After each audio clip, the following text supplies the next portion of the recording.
New Buddha Dhamma Talks. Geoff Hunt presents a talk on some aspect of the Buddha's teaching. Good day to all of you. Thought we'd go back to some basics today and talk about right speech, which some of you have heard before. But it's good to have reminders of important elements of the Buddha's teachings. And of course, I have to remind myself too from time to time. So right speech, this is much, much more important than most people think. At the moment, we have dictators popping up all over the world, some of them budding dictators. And one characteristic of a dictator is that they tell a lot of lies, serious lies, because they're interested in power, and lies will help them to get into power. Especially in a time of crisis when people are afraid or bewildered, they will tend to listen to the person who speaks the most forcefully. And so we have seen, in fact, the huge damage that is done simply by telling lies when you're in a very important position. It's always a surprise and a disappointment of how many people, or what percentage of people, will fall for those lies and take them to be the truth. This raises questions about education and the media and so on. So it's very timely, actually, to talk about right speech, but at the end of the day is about truth and lies. There's nothing more destructive in a society than to see people arguing in which everyone who's putting forward an argument is actually lying about something. We should really value the truth.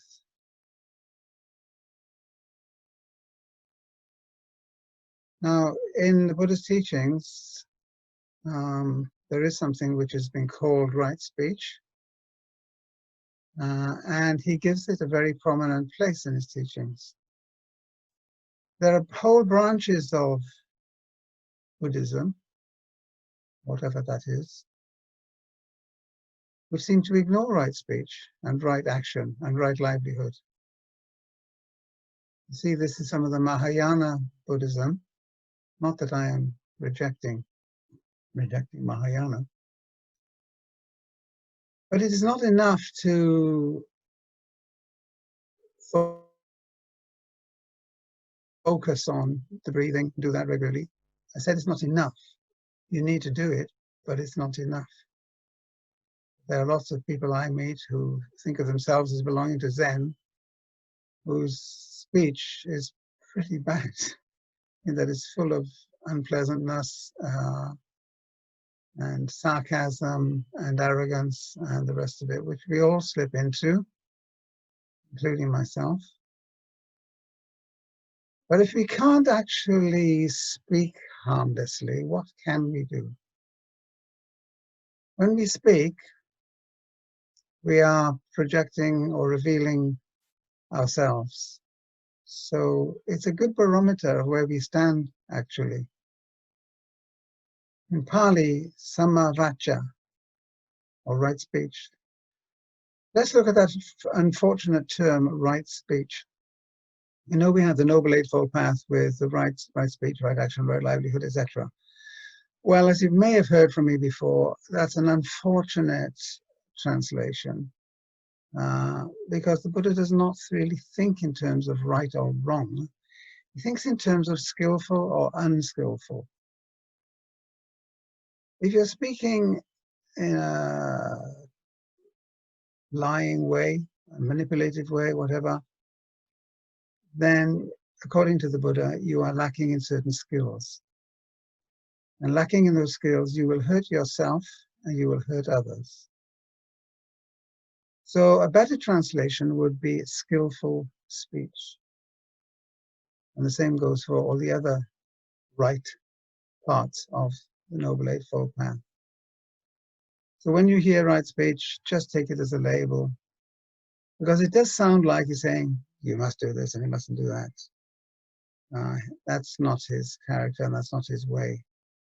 He's trying to point out to us that if we slide into manipulation, lying, deception, and the rest of it, we are in fact belittling ourselves first, and then we are hurting others as well. So that is not very skillful, is it? Nobody really wants to hurt themselves. So how we speak and how we listen should be an important part of the teaching. And think of it as being a form of skill that one develops. Now, when we turn our minds to this, in a way, we would say, I know that already. Everybody knows that. Yes, that may be true. They may know, but what does know mean here?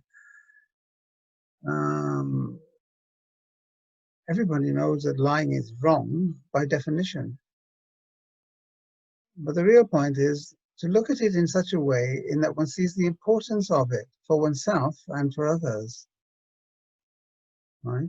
So it's good to have a reminder of the whole field of speech in terms of its skillfulness, to remind ourselves of what mindfulness is all about. Because mindfulness is related to speech like everything else. So when we say right speech, we are, let's say, skillful speech. This is speech without lying, without divisiveness, without abuse, without harshness, without gossip, without prejudice against certain sectors of society. To put it positively, it is speaking truthfully, promoting concord, kindliness, gentleness, and when appropriate, it is conducive to the transformation offered to us by the Dharma.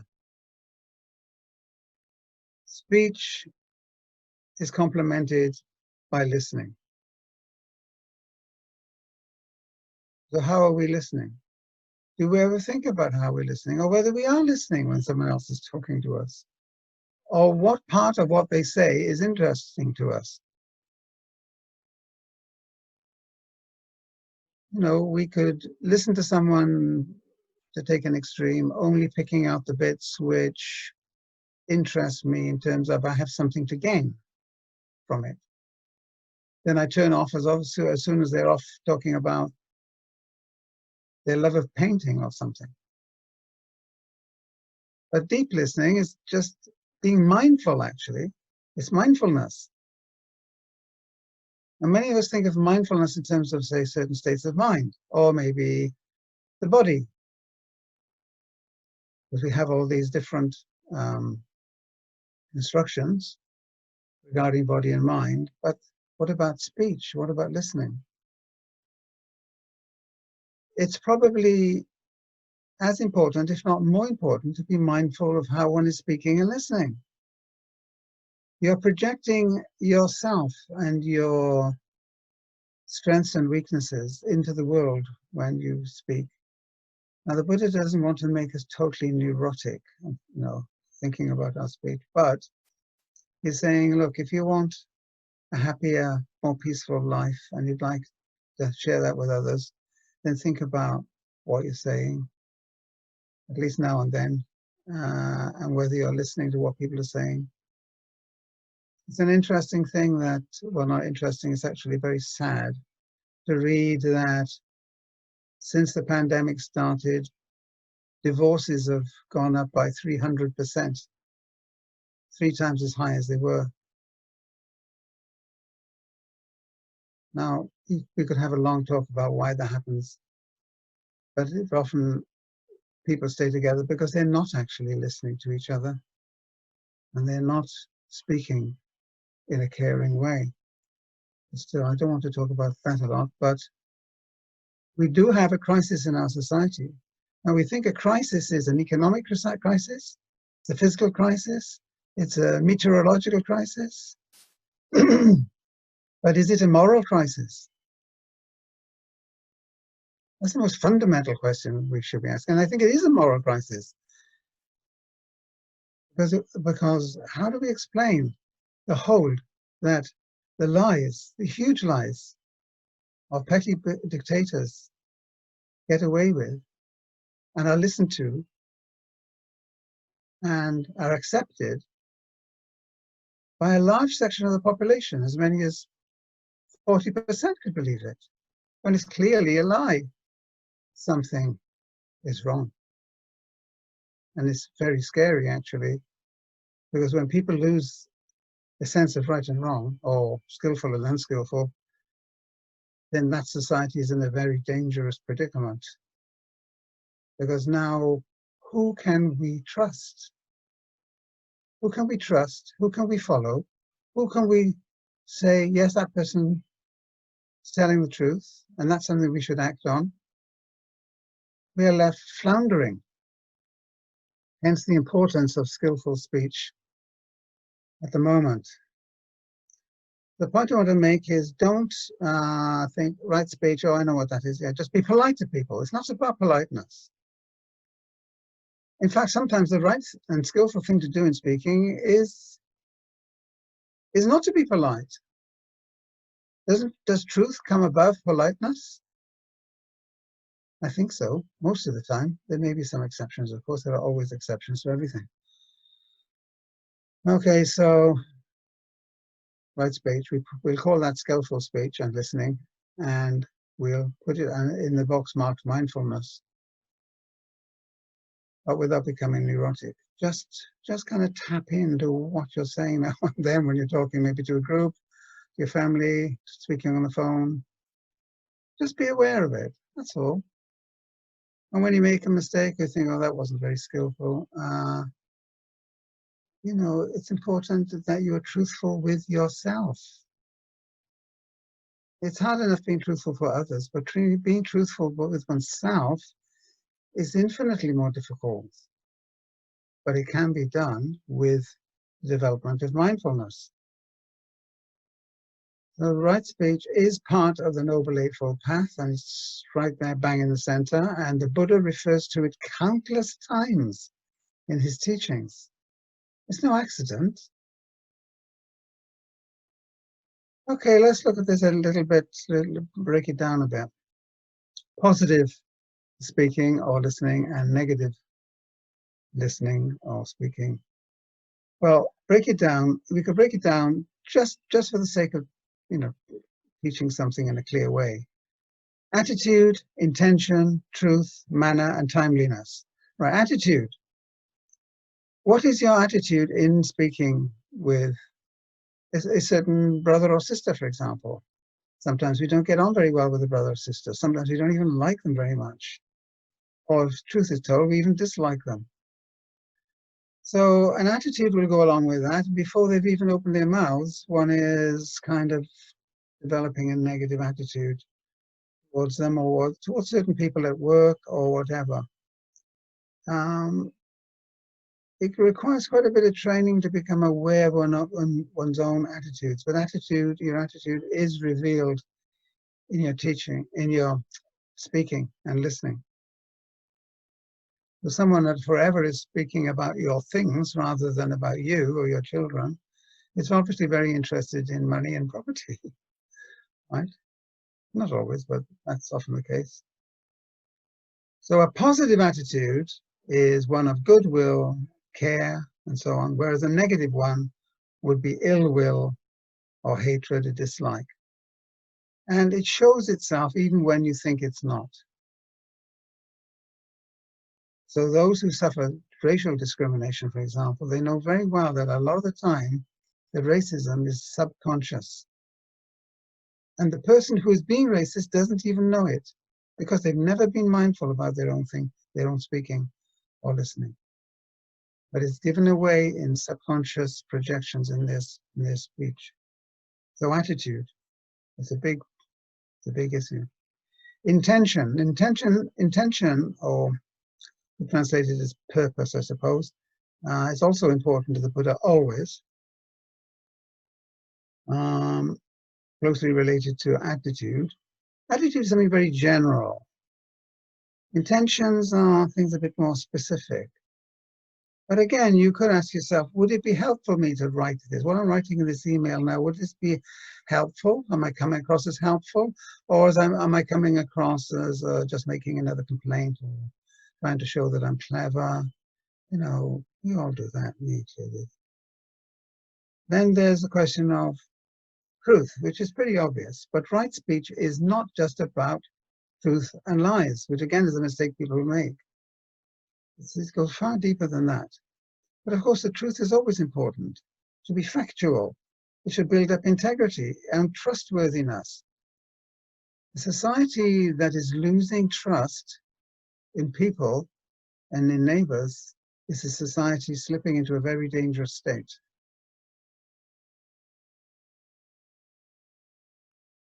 When it comes to truth, on the negative side, we have deception, manipulation, and we have flattery to try to gain something for oneself.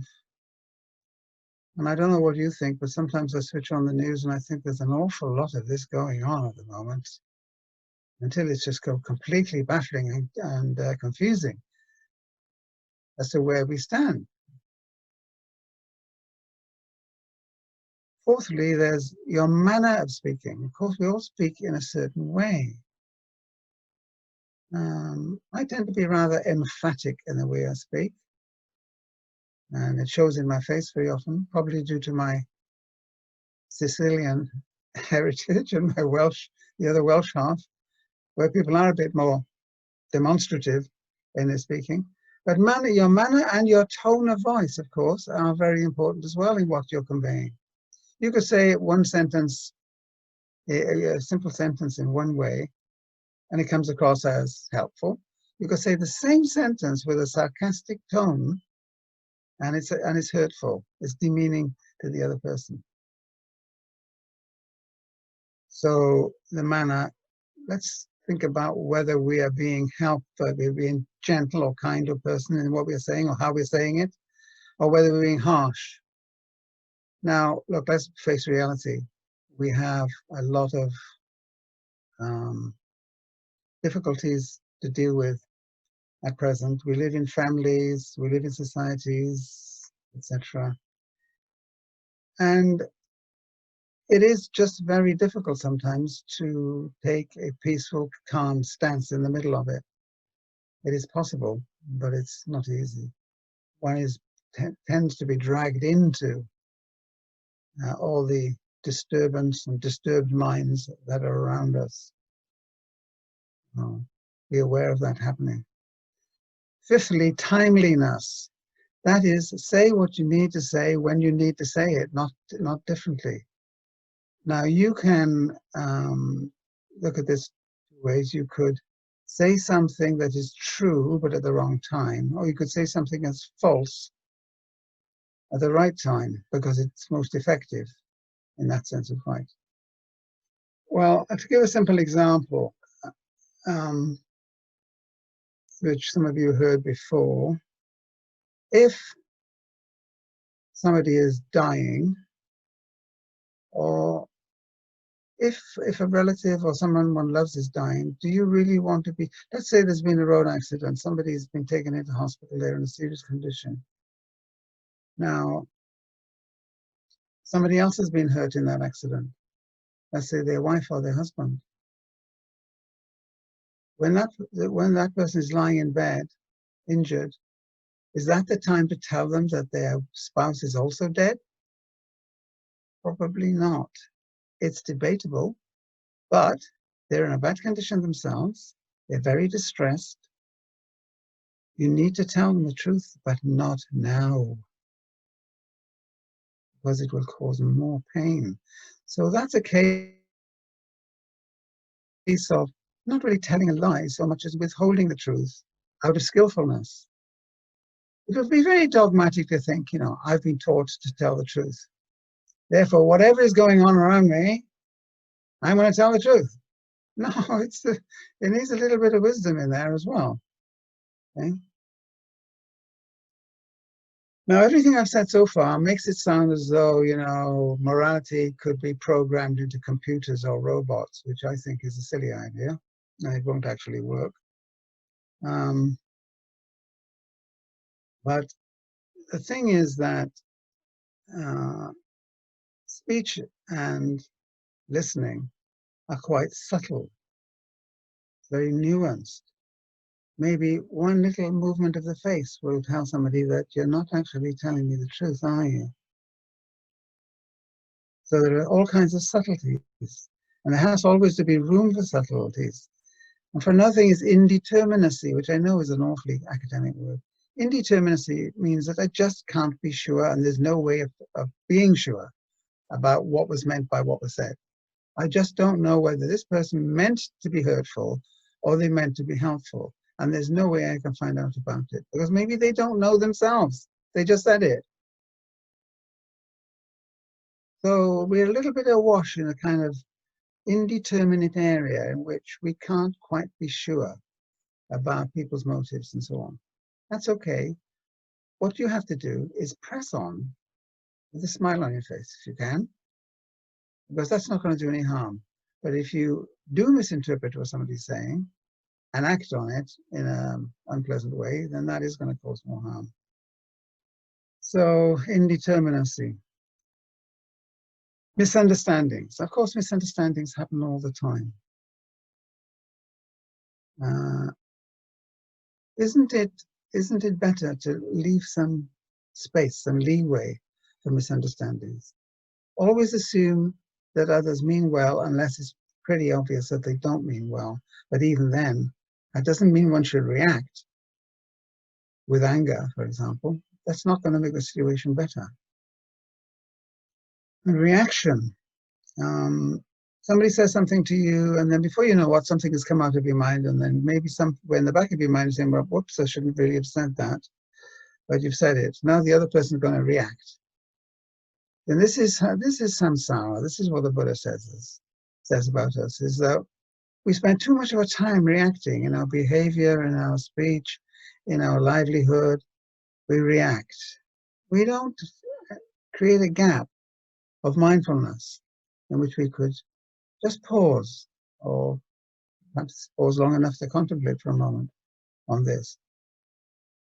If an email arrives to you and it looks pretty unpleasant, don't answer at that moment. Best to give it, 5 minutes, 10 minutes, maybe the next day before you answer. And then when you look at it again, you think, no, it wasn't as bad as I thought it was. Or maybe it's worse than I thought it was. But reaction of just bang, responding is not mindful, and it generally leads to trouble.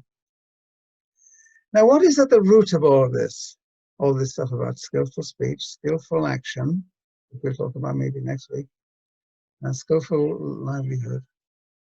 What is at the center of this is like my ego, self, my conception of myself, my protection of myself, my strengthening of myself. And speech is largely shaped, or at least influenced, by my ego. I'm either trying to project a certain picture of myself, or I'm trying to protect myself against some belief or other, or something that's been said. And it's on the basis of that. That's usually, or very often, number one. Number one is, in speaking, what does this person think of me? Or I've got to maintain myself in a certain way. You can see why the divorce rate has gone up, by 300%, if people live like that together, because they're not being honest with each other. Anyway, I'm not a marriage counselor. There are marriage counselors, and they know a lot more than I do. So how do we practice? Well, what do we do with this? There's got to be a practice. If there's no practice, there's no point in talking about it. There is a practice, and there is a way of going about this. First of all, slow down in one's speaking and make more of an effort. This includes myself, of course, to really listen to what someone is saying and not to jump to conclusions, and to try to be helpful. even if the other person is being unpleasant. That's actually especially when you need to express some wisdom and some patience. So one little exercise would be this, given the problem of ego, is that when I speak, just notice how often I say I, me, mine, when I could have said we or us. It's amazing how much that little drop of moral tincture, if you like, can make such a difference. We. Shall we go shopping? Not I'm going shopping, do you want to come? Shall we go shopping? It just sounds like a sharing attitude, a togetherness attitude. Right? So now as a mindfulness exercise, just try, if you do say I when you could have said we, you don't have to make a big show about it. Just note to yourself, oh, I've done it again. I could have said we. We comes across much better. There are some languages that don't really have an I, me, mine. When I started learning Japanese, I discovered that you don't say, well, I is watashi wa, but watashi wa is not something you would generally say. So if you say, I am going to Tokyo, Tokyo ni watashi wa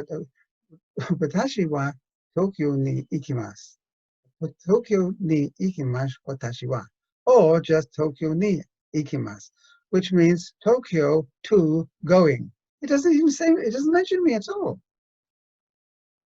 Tokyo to I am going. But the I is missing if you translate it into English, because you don't say the watashi wa.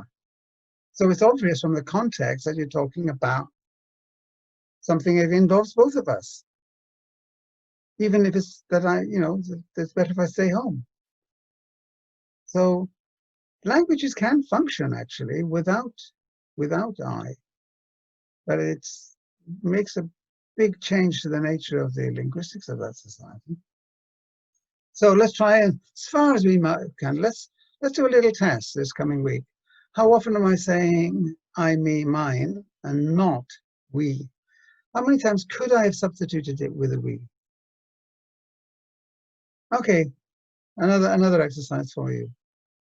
Now we have lockdown, so maybe this doesn't happen so often, but at least we're probably seeing our families a bit more, at least in the garden, than we were. So when you're in a group of people, what you'll see with the dynamics of it is generally there's a strong person who does all the talking, like me, because I'm the eldest of 7 children. No wonder I talk too much. It's ingrained now. But when you're with a group of people, that's the time that you may notice that somebody is ridiculing somebody else, or somebody is putting down somebody else in the family, right? Right there. Right? Now, what are you going to do? Are you going to join in and start making fun of that person as well? Even if it comes across as good-natured, it may be causing some hurt and pain. Maybe. Nobody likes to be humiliated. We're back to the ego thing, aren't we? So if you're in a group of people and you notice there's a tendency, e.g. at work, it would be, let's all have the fun of ganging up on the manager. Oh, we love that. We can have tea. It's a tea break. Now let's have a good kicking of the manager because he's not here or she's not here. It's rather sad, isn't it, really? But there's a question for you. What do you do when you are one of the people in that group? I'll just leave it with you as a question. Right, I'm going to finish with my favorite quotation on this matter. In the Itipitaka, which is one of the Buddha's collections of teachings, the Buddha said, "For the person who transgresses in one thing, I tell you, there is no evil deed, let's say unskillful deed, that is not to be done." Which one thing? This is it. Telling a deliberate lie. The person who lies, who transgresses in this one thing, transcending concern for the world, there's no evil that he or she might not do. Right. Let's just unscramble that, shall we?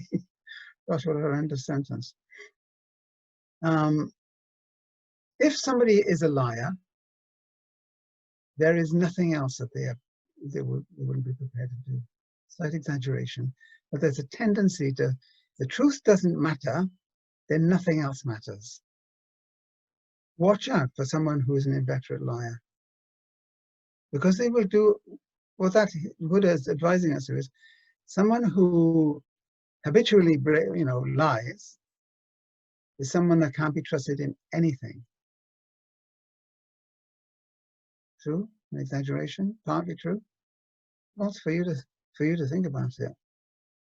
Now, I think we can see when these petty dictators, I think we can see they're the truth of it, because they tell us lies, but they're also doing a lot of other bad things, stealing money, not paying their taxes, all kinds of stuff is going on. Right? So let's think about that. We should start our lives by trying our best to see the truth and tell the truth. Right? I'm going to stop there. Thank you for listening to me.